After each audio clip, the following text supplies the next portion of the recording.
وعلیکم ورحمۃ اللہ وبرکاتہ۔ آپ دیکھ رہے ہیں میرا یوٹیوب چینل اور میں ہوں خضر الاسلام نقشبندی۔ ٹی ایل پی کی قیادت نے انتہائی ذمہ دارانہ فیصلہ کیا ہے اور انتہائی سمجھدارانہ فیصلہ کیا ہے۔ اگر کسی کو یہ فیصلہ سمجھ میں نہیں آ رہا تو وہ اپنے تمام تر تجربات، اپنے تمام تر نظریات کو سنبھال کے اپنے پاس رکھے۔ ہمیں کسی کے نظریات اور کسی کے تجربات کی ضرورت بالکل بھی نہیں ہے۔ ٹی ایل پی کو کیا کرنا ہے، ٹی ایل پی کیا کرنا چاہتی ہے اور کیا اسے کرنا چاہیے، یہ ٹی ایل پی کی قیادت بہت بہتر انداز سے جانتی اور سمجھتی ہے۔ ٹی ایل پی کو اچھی طرح معلوم ہے کہ اس نے کیا کرنا ہے۔ جو فیصلہ بھی مرکز نے کیا ہے پوری مجلس شورا نے مل کر کیا ہے۔ تمام کارکنان اس فیصلے پر راضی ہیں۔ بہت سارے لوگوں کا خیال ہے یہ ہو جانا چاہیے تھا، یہ ہو جانا چاہیے تھا، یوں ہونا چاہیے تھا، یوں ہونا چاہیے تھا۔ تو ٹی ایل پی کی سمجھدار قیادت نے کسی کے مشورے پر عمل نہیں کیا۔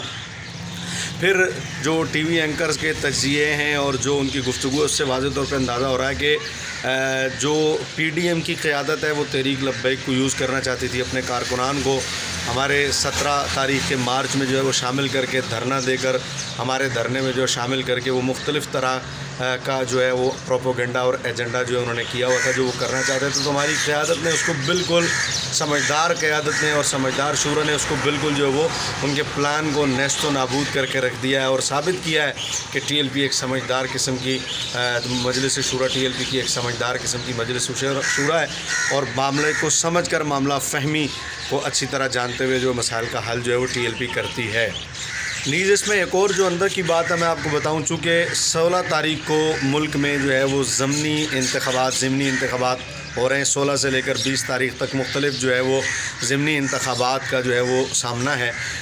اور پورے ملک میں جہاں جہاں ضمنی انتخابات ہو رہے ہیں، آپ کو میں بتاؤں کہ ٹی ایل پی کی قیادت کی طرف سے الحمدللہ اس کی پوری تیاری تھی اور ہمارے جو امیدوار ہیں پورے ملک میں ضمنی انتخابات میں باقاعدہ الیکشن جو ہے وہ اس میں حصہ لے رہے ہیں۔ سچی بات بتاؤں، ہماری اپنی اندر کی خواہش یہ تھی، ہم یہ چاہتے تھے کہ جو ہے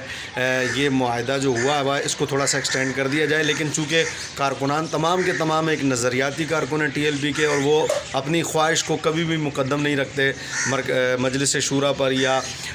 مرکز کے فیصلے پر۔ تو ہم سب کی خواہش کے باوجود ہم چاہتے تھے کہ یہ فیصلہ ایکسٹینڈ ہو جائے، لیکن ہم سارے خاموش تھے، ہر کارکن جو تھا وہ چپ تھا، کیونکہ جو فیصلہ مرکز نے کرنا تھا اس پر عمل درآمد ہونا تھا۔ لیکن ہم خواہش ضرور رکھتے تھے کہ یہ ایکسٹینڈ اس لیے ہو جائے کہ ہمارے امیدوار پورے ملک میں جو الیکشن لڑ رہے ہیں اور ہر ضمنی الیکشن میں جہاں جہاں ضمنی الیکشن ہو رہے ہیں ہمارے امیدوار وہاں کھڑے ہیں۔ تو ہم یہ سوچ رہے تھے کہ اگر یہ معاہدہ اس تاریخ کو ہو جاتا ہے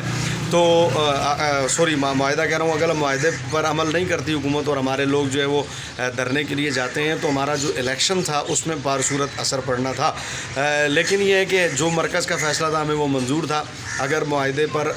حکومت عمل نہ کرتی اور یہ ایکسٹینڈ بھی نہ ہوتا اور ہماری تحریک جو ہے وہ اعلان کر دیتی جانے کی، تو میں آپ کو سچ بتا رہا ہوں کہ ہم نے بالکل الیکشن کی پرواہ نہیں کرنی تھی کہ جناب الیکشن سر پر ہیں۔ ایسے کئی الیکشن نبی کی ناموس پر قربان ہے ہماری تحریک نے اور ہماری شورا نے بالکل پرواہ نہیں کرنی تھی اور ایسے کئی الیکشن نبی کے نام پر قربان کرنے کے لیے تیار تھے اور ہم میدان عمل میں ہوتے۔ لیکن اچھا ہوا مجلس شورا نے بہت سمجھداری کا فیصلہ کیا۔ اب ہماری تحریک جو ہے وہ بھرپور الیکشن میں حصہ لے رہی ہے، ضمنی الیکشن میں، اور جہاں جہاں ہمارے کارکنان کھڑے ہیں، ہمارے امیدوار کھڑے ہیں، آپ لوگوں سے گزارش ہے انہیں کامیاب بنائیں اور باقاعدہ طور پر انہیں تحریک لبیک کے امیدواروں کو ووٹ دیں اور نبی کا دین تخت پر لانے کے لیے اپنا جو ہے وہ کردار ادا کریں اور سامنے والے مخالف کو ایک دفعہ پتہ نہ لگ پتہ جائے کہ بھئی یہ نبی کی ناموس پر جو حضور کا نام لے کر دین کو تخت پر لانے کے لیے میدان عمل میں آئیں، ان کے ووٹ جو ہیں وہ کتنے ہوتے ہیں، بغیر کسی تشہیر کے، بغیر کسی لالچ کے، بغیر موٹر سائیکلوں کا، بغیر گلیوں کو پکا کرانے کا، بغیر گیس کی لائنیں، پانی کی لائنیں ڈلوانے کا لالچ دیے بغیر، صرف نبی کی ناموس کے لیے۔ تو ایک دفعہ ضمنی الیکشن میں آپ دوبارہ بیجا اور